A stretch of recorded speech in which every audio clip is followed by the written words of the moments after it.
السلام علیکم ورحمۃ اللہ وبرکاتہ۔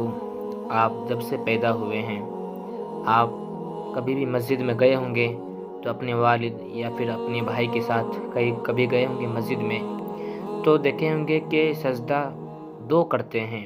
آپ کے ابو، آپ کے بھائی یا کوئی علماء یا آپ کے امام صاحب جو بھی ہے، سب سجدہ دو کرتے ہیں۔ لیکن آپ کو میں یہ چیز بتاتا ہوں کہ آخر دو سجدہ کیوں کرتے ہیں؟ سجدہ ایک بھی کر سکتے ہیں۔ اللہ کے بارگاہ میں دو بار سر کیوں جھکاتے ہیں؟ ان کا وجہ کیا ہے؟ اگر آپ ان کا وجہ جاننا چاہتے ہیں تو آپ پوری اس ویڈیو کو دیکھیے، آپ کو پورے سمجھ میں آ جائے گا کہ دو سجدہ کیوں کیا جاتا ہے۔ اس لیے آج میں نے آپ کے سامنے مفتی سلمان اظہری صاحب کا ویڈیو لایا ہے۔ اس میں آپ کو ترتیب سے پتہ چل جائے گا کہ اسلام میں جب ہم نماز پڑھتے ہیں، نماز پڑھتے ٹائم دو سجدہ کیوں کرتے ہیں۔ اسی لیے مفتی سلمان اظہری صاحب کا یہ ویڈیو پورے دیکھیں۔ فارمیلٹی کا نام نہیں ہے، اسی لیے اب یہ مسجدوں میں بھی میں اکثر دیکھتا ہوں 4 مصلے لا کر کے گدیلے ٹائپ کے لا کر کے رکھتے ہیں، اس پہ سجدہ صحیح سے ہوتا نہیں۔ میں تو اس کا عادی نہیں ہوں، لیکن موٹے قالین اور اس کے نیچے بھی بہت کچھ فوم ڈالنا ٹھیک ہے، نرم رہنے کی عادت، لیکن جب سجدہ آپ کرتے ہیں تو نہ آپ کی ناک اور نہ ہی آپ کی پیشانی زمین تک جاتی ہے۔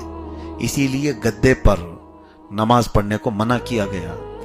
گدا جو ہوگا اس سے آپ سجدہ کریں گے تو زمین آپ کی لگتی نہیں۔ ہاں، اب اس کی صورت یہ ہے، قالین تو ہے اب مسجدوں میں۔ اب میری بات کو لے کر سارے مسجدوں کے خلاف نہ پھیلائیں کہ قالین کے خلاف ہی بولے۔ عنقریب ہم بھی یہاں لانے والے ہیں، قالین تو یہاں پہ بھی آئے گی انشاءاللہ العزیز، لیکن طریقہ یہ ہے کہ آپ اپنی پوری طاقت سر کے ساتھ لگاؤ، جہاں تک آپ کا سر جاتا ہے، جہاں تک آپ کی ناک ٹک جاتی ہے، تب تک آپ کو اس پر زور دینا ہوگا۔ جہاں جا کر کے ہماری ناک اور پیشانی رک گئی تو سمجھ لیں کہ ہم کو زمین سے متصل قرار دیا گیا، زمین اس کو لگ گئی ہے۔ بغیر زمین کو لگائے سجدہ حرام ہے۔ اسی طرح سے بعض لوگوں کو یہ بھی دیکھا گیا کہ وہ جیسے مکہ مکرمہ میں کچھ مشرکین مذاق اڑانے کے لیے انہوں نے یہ کیا تھا کہ مٹی اٹھا کر کے انہوں نے یوں لگا لیا، بیٹھے کہا ہم بھی سجدہ کر لیے۔ کسی چیز کو زمین کی اس طرح سے اٹھا کر کے لگا کر کے پیشانی پر کہا کہ ہم بھی سجدہ کر لیے۔ نہیں، سجدہ جھکنا پایا جانا چاہیے۔ جب آپ کا سر جھکنا نہیں پایا جائے گا تب وہ سجدہ نہیں۔ اب یہاں کچھ ایکسیپشنز بھی ہیں، بیمار لوگ جو بیٹھ کے سجدہ کرتے ہیں تو اس میں اگر آپ یہ پوچھیں کہ ان کی ناک اور پیشانی تو لگتی نہیں، کرسی پر بیٹھنے والوں کی وہ تو تھوڑا سا اس طرح سے جھکتے ہیں، تو یہاں پر جو سجدہ ہے ان کا مستثنا ہے، یعنی ایکسیپشن ہے ان کی بیماری کے لیے یا عذر کی وجہ سے، کسی بھی عذر کی وجہ سے۔ تو سجدے کی وہ دوسری کیفیت ہے، جیسے وضو کے لیے پانی نہ ملے تو کیا کرنا ہے؟ تیمم کرنا ہے۔ تو اس میں یہ نہیں پوچھ سکتا آدمی کہ مٹی سے کلی کیسے کرے گا، مٹی سے ناک میں پانی کیسے چڑھائے گا، وہ ساری چیزیں اس کی ہٹ جاتی ہیں۔ تیمم میں صرف 2 ہی چیزیں رہ جاتی ہیں، ایک مسح کرنا ہے چہرے کا اور دوسرا مسح کرنا ہے ہاتھوں کا۔ نہ ہی مٹی لے کے مسح کرنا ہے، نہ ہی مٹی سے کلی کرنا ہے، تو ساری چیزیں ہٹ گئی، تو وضو کا قائم مقام تیمم ہو گیا۔ اسی طرح سجدہ جو زمین پر ہم کرتے ہیں اس کا قائم مقام، اس کا بدل جب بیٹھ کر کے معذور کر رہا ہے تو اس کا سر جھکانا ہی سجدہ ہے۔ اور اگر کوئی بیٹھ کے بھی پڑھنے کے قابل نہیں ہے، سو کر کے رہنے والا ہے بستر پر، تو وہ سجدہ کیسے کرے؟ اس کے لیے بھی شریعت طاہرہ نے فرمایا کہ وہ اشاروں سے سجدہ کرے، وہ اپنی آنکھوں کو نیچے تک جھکائے اور اتنی دیر وہ تسبیح پڑھے، پھر آنکھوں کو اٹھائے، یہ اس کا سجدہ ہے۔ معاف تو نہیں ہے، آپ کو آخری دم تک سجدے سے نہیں چھٹکارا ہے۔ اور کیوں چھٹکارا چاہتے ہو؟ یہ ایک سجدہ جسے تو گراں سمجھتا ہے، 1000 سجدوں سے دیتا ہے آدمی کو نجات۔ اقبال نے کیا بہترین بات کہی، مطلب سمجھتے ہو؟ یہ ایک سجدہ اللہ تعالیٰ کی بارگاہ میں جس کو تم بوجھل سمجھ رہے ہو، بھاری سمجھ رہے ہو، ہر جگہ جھکنے سے بچا لیتا ہے۔ 1000 سجدوں سے دیتا ہے آدمی کو نجات، مطلب کیا ہے؟ ادھر ادھر جتنی جگہ تم جھکتے ہو، اللہ کا یہ سجدہ تمہیں ہر جگہ جھکنے سے بچا لے گا۔ تو یہ سجدے کے متعلق اور کچھ باتیں آپ کے سامنے عرض کروں. مسائل شرعیہ میں بہت سارے لوگوں کے سجدے صحیح طریقے کے ہوتے نہیں، اس کے لیے مجھے یہاں بات کرنی ہے. پہلے اللہ کے نبی صلی اللہ تعالی علیہ وسلم کا سجدہ کیسا تھا، یہ صحابہ اکرام نے ہمارے سامنے نقل کر کے بتا دیا. حضور پاک صلی اللہ تعالی علیہ وسلم جب سجدے میں جاتے تو پہلے آپ کے گھٹنے لگتے، پھر آپ کے دونوں ہاتھ زمین پر ہوتے، پھر آپ کی ناک، پھر آپ کی پیشانی اس طرح سے لگتی. یہ سجدے کی کیفیت ہوتی. سجدے کے اندر کتنی چیزیں لگتی ہیں آپ کو اندازہ ہے؟ کتنی چیزیں ہمارے جسم کے جو اعضاء ہیں وہ کتنی چیزیں لگنی چاہیے، اندازہ ہے آپ کو؟ پیشانی، ناک، دونوں ہاتھ، دونوں گھٹنے اور پیروں کی پوری انگلیاں. اگر انگلی کو الگ الگ کاؤنٹ کرو گے تو زیادہ ہو جائیں گے. 20 انگلیاں ہی ہو گئی، 2 گھٹنے ہو گئے، پھر ناک اور پیشانی. یہ اعضاء جسم کے جب بندے کے زمین پر لگتے ہیں تب وہ پورا سجدہ قرار دیتا ہے. بہرحال اللہ تبارک و تعالی ہمیں اس سجدے کی لذت عطا فرمائے جو رسول پاک صلی اللہ علیہ وسلم نے فرمایا کہ بے شک بندہ اللہ سے سب سے زیادہ قریب سجدے کی حالت میں ہوتا ہے.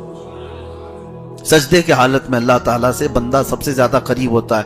اسی لیے مناجات کرنے والے، دعائیں کرنے والے صوفیہ اکرام وہ سجدے میں دعائیں کرتے تھے، کیونکہ بندہ زیادہ سجدے میں قریب ہوتا ہے. اور یہ ایک سجدے ہی کی تو بات ہے. سیدہ کائنات فاطمہ الزہرا رضی اللہ تعالیٰ عنہا رات کو سجدے میں چلی جاتی تو فجر کی اذان ہو جاتی تھی، اور پھر وہ سر اٹھاتی تو یہ کہتی کہ اللہ تیری راتیں کتنی چھوٹی ہیں کہ میرا سجدہ پورا نہیں ہوتا. سجدے کے سلسلے میں آپ جتنی تحقیقات سنیں گے. اللہ کے نبی صلی اللہ تعالی علیہ وسلم مدینہ طیبہ سے اچانک ایک دن نکل پڑے اور کسی کو نظر نہیں آئے. صحابہ اکرام ڈھونڈتے رہے اور پھر بے چینی اتنی پھیل گئی کہ صحابہ حضور صلی اللہ تعالی علیہ وسلم کو تلاشتے ہر طرح سے بے قرار ہو گئے. حضرت ابوبکر صدیق رضی اللہ تعالیٰ عنہ مدینے کے باہر ایک پہاڑ کے قریب سے گزر رہے تھے.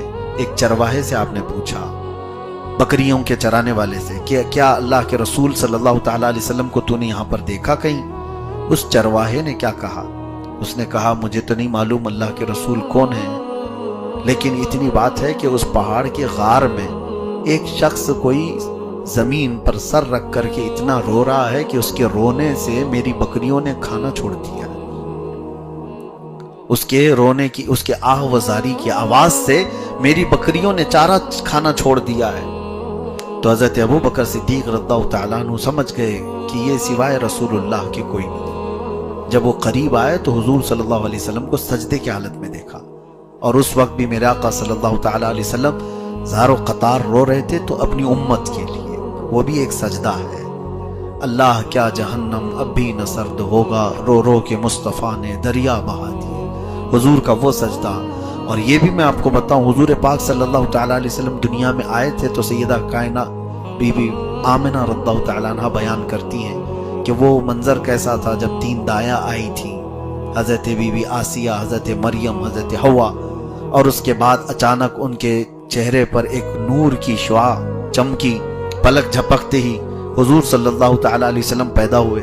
حضرت آمنہ وہ پیدائش کی کیفیت بتاتی ہیں کہ میں نے اپنے بیٹے کو دیکھا جب وہ پیدا ہوئے تو سجدے کی حالت میں تھے. حضور تشریف لائے تھے دنیا میں تو سجدے کی حالت میں دیکھا حضرت بی بی آمنہ نے. نہ کوئی آلائش، نہ کوئی ناپاکی، جسم کے اوپر کوئی میل نہیں، ایسا غسل دیے ہوئے آئے. تو سجدہ جو ہے ہر جگہ آپ کو بلندی پر لے جانے والا. اور میرے آقا صلی اللہ تعالیٰ علیہ وسلم کی ایک حدیث یہ بھی سن لو کہ حضور پاک صلی اللہ تعالیٰ علیہ وسلم نے ارشاد فرمایا من رکع فجل من رکع فجل، جو اللہ کی بارگاہ میں جھک گیا وہ اتنا ہی بزرگ بنا دیا جائے. تم جھک کر کے دیکھو، یہاں سے جو اکڑ گیا ہے وہ ذلیل ہی ہوتا رہے گا.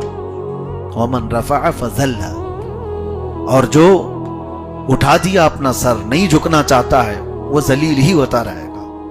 اولیاء کاملین سب کے متعلق اگر آپ دیکھیں گے، اللہ اکبر، صحابہ اکرام رضوان اللہ تعالیٰ علیہ مجمعین کے. اب یہاں پر سجدے کی بات آئی، یہ فضیلت صرف ہم نہیں بتاتے، دوسرے فرقے والے بھی بتاتے. اب وہاں ہوتا کیا ہے؟ اللہ نے قرآن میں فرمایا ہے سیماہم فی وجوہہم من اثر السجود، رسول اللہ صلی اللہ تعالیٰ علیہ وسلم کے جو صحابہ ہیں اور جو متقی پرہیزگار جنتی لوگ ہیں، ان کی نشانی اللہ نے قرآن میں بیان کی. جنتیوں کی نشانی بتاؤں؟ اللہ فرماتا ہے، اور اسی کو وہ جماعت والے یوں بتاتے ہیں کہ ان کی پیشانیوں پر سجدے کا نشان ہوگا. ان کی پیشانیوں پر سجدے کے نشان ہوں گے، اس لیے وہ شامی کباب بنا لیتے ہیں گھس گھس کے. اور سنی بھی تو نماز پڑھتے ہیں، ہم بھی برسوں سے بچپن سے نماز تو چھوڑتے نہیں، لیکن ہمارے نہیں آتے. اور کچھ کے بہت کالے کالے دبے آ جاتے، اس کی وہ فضیلت بیان کرتے ہیں کہ یہ اللہ نے قرآن میں فرمایا جنتیوں کی نشانی ہے پیشانی پر جو سجدے کے نشان ہونے چاہیے، اس کو ہٹانا نہیں ہے، صاف نہیں کرنا ہے. سمجھ کی خطا ہے. اللہ کیا فرما رہا ہے؟ سیماہم فی وجوہہم، وجہ لفظ ہے عربی میں، اور جبہ یہ ایک لفظ ہے. اللہ نے یہ نہیں فرمایا کہ ان کی پیشانیوں میں سجدے کے نشان ہوں گے، اللہ فرماتا ہے ان کے چہروں پر سجدے کے نشان ہوں گے. ارے چہرہ الگ ہے، پیشانی الگ ہے.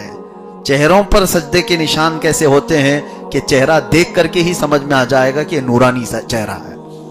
ہاں الحمدللہ وہ دور سے سنیوں کے ہی دکھتے ہیں، پہچانے جاتے ہیں. سجدوں کے نشان چہرے پر ہوتے ہیں. قرآن پاک میں اللہ نے جو فرمایا اس کا مطلب یہ کہ اس کے چہرے کی رونق بڑھ جاتی، اس کے چہرے کی چمک، اس کی جاذبیت بڑھ جاتی. یہ نہیں کہ کالا دھبا بڑھتا ہے، وہ دھبے کی بات نہیں. وجوہہم، اللہ نے فرمایا ان کے چہروں پر سجدوں کے نشان ہوں گے، پیشانیوں کا نہیں ہے. بہرحال تو جہاں جہاں یہ سجدے کا ذکر آیا اللہ تبارک و تعالیٰ نے اس کی فضیلت بیان فرمائی. اور شیطان کو دیکھیں مردود قرار دیا گیا، ابلیس کو مردود قرار دیا گیا. کس وجہ سے؟ سجدہ نہیں کرنے کی وجہ سے. سجدے سے انکار کیا ہے تو شیطان بن گیا ہے. تو آپ اندازہ کرو جو سجدے سے بھاگتا ہے وہ شیطان کے ساتھ جاتا ہے، جو سجدے سے بھاگتا ہے وہ شیطان کے پاس جاتا ہے. مجھے یاد ہے ایک بات، ایک کینسر ہاسپٹل میں گیا تھا کافی سال پہلے اپنے نوجوانوں کے ساتھ. تیمارداری کے لیے، عیادت کے لیے ہم جایا کرتے تھے. تو وہاں مریضوں کو ہم دیکھتے اور میں نوجوانوں سے کہتا کہ آپ لوگ ساتھ چلو، دیکھو کینسر میں کیسے کیسے لوگ مبتلا ہیں. ان کے جسموں کو دیکھ کر کبھی اپنے آپ کو شکر بھی بناؤ کہ اللہ تعالیٰ نے صحت رکھا ہے، اور اس بیماری سے پناہ بھی مانگو کہ اللہ ایسی بیماریاں نہ دے تاکہ تمہاری عیاشی ختم ہو جائے. اور دیکھو تو صحیح. تو اس وقت مجھے یاد ہے آج تک 40-45 سال کی عمر کا ایک مرد ہوگا بستر پر پڑا ہوا، اور اس کی گردن میں بڑی پھوڑی تھی جس سے کنٹینیو خون اور پیپ نکلتا ہی رہتا تھا اور تکیہ خراب ہوتا رہتا. جب ہم گئے تو کئی دنوں سے اس کینسر کے مرض میں مبتلا ہے. وہ رونے لگا، کہا کہ دعا کر دیجئے. سب کے لیے دعا کر ہی رہے تھے. اس نے ایک جملہ کہا کہ حضرت اتنی دعا کر دیجئے، بہت شدت سے خواہش ہوتی ہے کہ سر اٹھا کر کے ایک بار سجدہ کروں، لیکن اب میں سجدہ کر نہیں سکتا، سجدہ کرنے کی طاقت ہی نہیں ہے. سر اس طرح سے جام کر دیا گیا ہے کینسر کی بیماری میں کہ وہ تکیے سے اپنا سر نہیں اٹھا پاتا. اس دن دیکھ کر کے پورے جسم کے رونگٹے کھڑے ہو گئے کہ اللہ نے جن کو طاقت دی ہے، قوت دی ہے، وہ سجدے سے بھاگ رہے ہیں. تمہاری گردنیں سلامت ہے، تمہاری پیشانیاں سلامت ہے، اور اللہ تبارک و تعالیٰ کی دی ہوئی یہ صحت برقرار ہے. اور تم اسی لیے یہ ایک سجدہ جسے تم گراں سمجھتے ہو، بھاری سمجھتے ہو، اور پھر کل قیامت کے دن یہ سجدہ تمہارے لیے بھاری پڑ جائے گا. جو نہیں کرنا، نہیں کیا، وہ بھاری پڑ جائے گا. اسی لیے کہا گیا جو ان سجدوں کے حساب میں نکل گیا وہ باقی معاملات میں بھی نکل جائے گا، اور جو اس میں پھنس گیا وہ بہت لمبا پھنسے گا. اپنی نمازیں کمپلیٹ کر لو اس سے پہلے کہ لوگ تمہاری نماز پڑھ دیں. اور ایک بات میں آپ کو بتاؤں، بہت تعجب کی ہے، آپ کو زندگی بھر کہا گیا ہے کہ سجدہ کر لو ہر نماز میں، فجر میں، ظہر میں، عصر میں، مغرب میں، عشاء میں، جمعہ میں، سب نمازوں میں آپ کو کیا کہا گیا ہے؟ رکوع بھی ہے، سجدہ بھی ہے. مرنے کے بعد جس کی نماز پڑھی جاتی ہے، جنازے کی نماز میں سجدہ ہے؟ نہیں ہے. جنازے کی نماز میں اب سجدہ نہیں ہے. یہ بتایا جاتا ہے کہ تیرے سجدے کا وقت ختم ہو گیا. سجدہ کرنے کا جو تجھے وقت ملا تھا وہ زندگی میں تھا. مرنے کے بعد جو نماز پڑھی جا رہی اس میں بھی سجدہ نہیں ہے.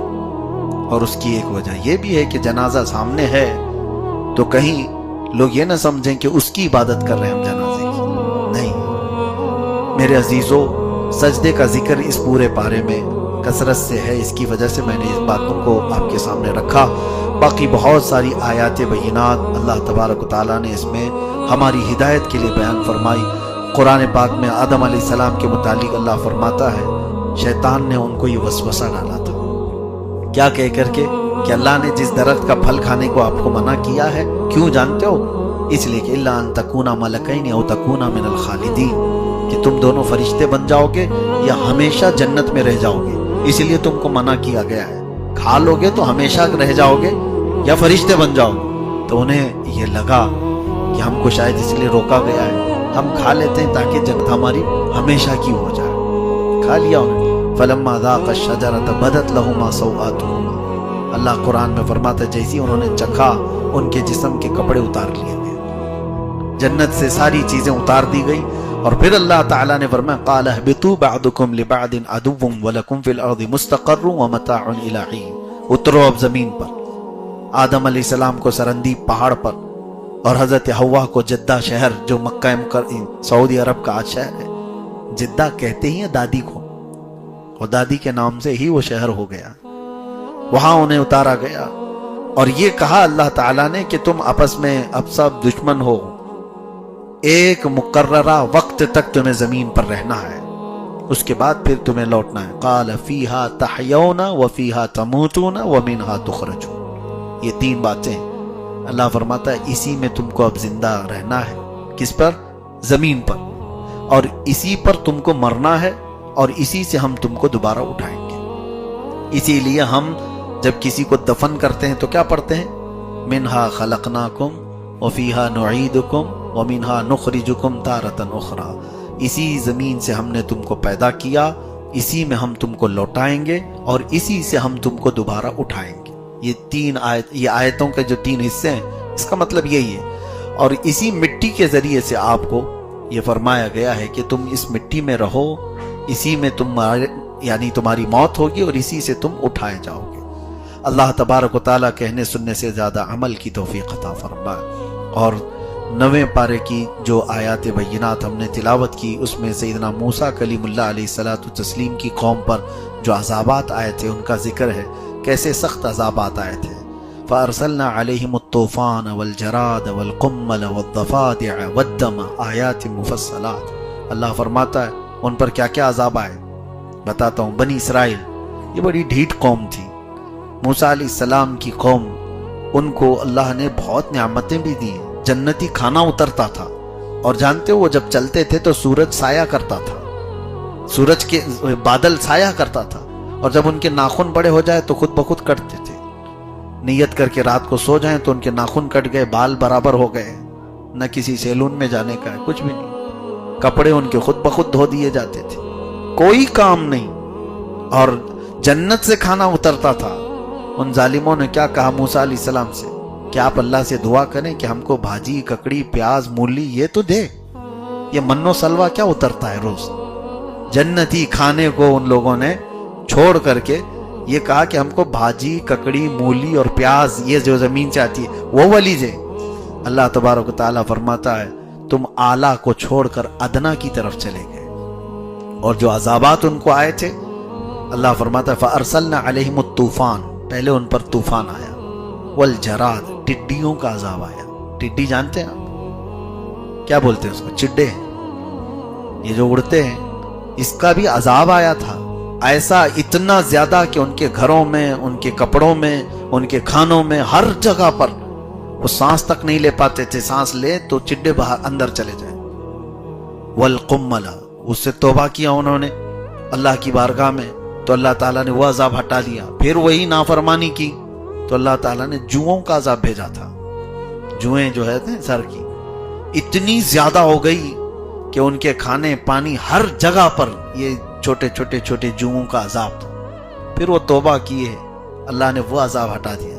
پھر مینڈکوں کا عذاب آیا، مینڈک ہر جگہ پھیل گئے، اس سے انہوں نے توبہ کیا، پھر اللہ نے وہ عذاب ہٹایا۔ پھر اخیر میں آیا والدم، اور خون کا عذاب، خون ایسا کہ ان کا پورا پانی خون ہو گیا، کنویں خون سے بھرے ہوئے، جہاں سے کھودیں پانی ان کے لیے ہے ہی نہیں، خون ہی خون ہے۔ ہاں اس میں ایک بات تھی، تفسیر میں فرمایا گیا جو ایمان والے تھے ان کے کھانے اچھے تھے، وہ کھانا کھا رہے ہیں ٹھیک ہے، پانی پی رہے ہیں ان کا پانی بھی ٹھیک ہے، لیکن جتنے یہ بنی اسرائیلی فرعونی ہیں جو ناشکر ہے اور کافر ہیں، ان کے ہاں سب خون ہی خون ہے۔ تو وہ کیا کرتے، ایمان والوں کے پاس آتے اور کہتے تم اپنے ہاتھ سے کھلا دو، تو یہ ایمان والے اپنے ہاتھ سے جیسی کھلاتے ان کے منہ میں ڈالتے، جاتی خون بن جاتا۔ ہاتھ لگنے کے دیر تک تو ٹھیک تھا، ان کے منہ میں جاتے ہی خون بن جاتا۔ پھر وہ بھوک کی شدت ان کی اتنی بڑھ گئی تھی، انہوں نے کہا کہ تم اپنے منہ میں پانی لو اور ہمارے منہ میں تھوکو تاکہ پانی تو ہمارے جسم میں آئے۔ تو ان لوگوں نے وہ بھی کیا، جیسی ہی کلی کرتے سامنے جاتے ہی ان کے منہ میں خون بن جاتا۔ یہ اللہ کا عذاب تھا۔ یہ 5 قسم کے عذابات آئے اور پھر دعا انہوں نے کی، توبہ کی، اللہ تعالیٰ نے وہ بھی عذابات ہٹائے۔ وَدَّمَ آیات مفصلات، اللہ فرماتا وَاسْتَكْبَرُوا، جنہوں نے گھمنڈ کیا تھا، تکبر کیا تھا۔ لیکن شکر کرو میرے عزیزو، کل ہی ہم اسی پارے میں 9ویں پارے میں ایک آیت پڑھیں گے، وَمَا كَانَ اللَّهُ لِيُعَذِّبَهُمْ وَأَنْتَ فِيهِمْ، اللہ اب ویسے عذاب تم کو نہیں دے گا۔ اللہ کیا فرما رہا ہے، اب ویسے عذابات اللہ تعالیٰ اب تمہیں نہیں دے گا، اس لیے کہ تمہارے درمیان میرا محبوب آرام کر رہا ہے، تمہارے درمیان میرا محبوب آرام فرما رہا ہے۔ حضور کی برکت ہے کہ نہ اب مینڈکوں کا عذاب آئے گا، نہ جوؤں کا عذاب، نہ یہ خون کا عذاب۔ ہاں کچھ عذابات تو آتے رہیں گے لیکن ایسے عذابات نہیں۔ پہلے تو بندر بنا دیے جاتے، خنزیر بنا دیے جاتے، زمین پھٹ جاتی، لوگ دھس جاتے، آسمان سے نوکیلے پتھر گرتے۔ یہ بڑے بڑے جو عذابات تھے، اللہ نے فرمایا خسف اور مسخ کے عذابات کو میں نے امت محمدیہ سے ہٹا دیا۔ گناہ ہے آج بھی ویسے، لیکن عذابات ویسے نہیں۔ یہ برکت ہے میرے مصطفیٰ کریم کی، لیکن یہ برکت صرف مسلمانوں کے لیے نہیں، سارے جتنے جی رہے ہیں کفار و مشرکین بھی میرے آقا کے فائز اٹھا رہے ہیں، ان پر بھی تو عذاب نہیں آ رہا ہے۔ یہ حضور کی رحمت ہے جو ان پر بھی عذاب نہیں آ رہا ہے۔ اللہ تبارک و تعالیٰ میرے آقا کے قدموں میں اسی طرح رحمت والی زندگی عطا فرمائے۔ وآخر دعوانا ان الحمدللہ رب العالمین۔ السلام علیکم۔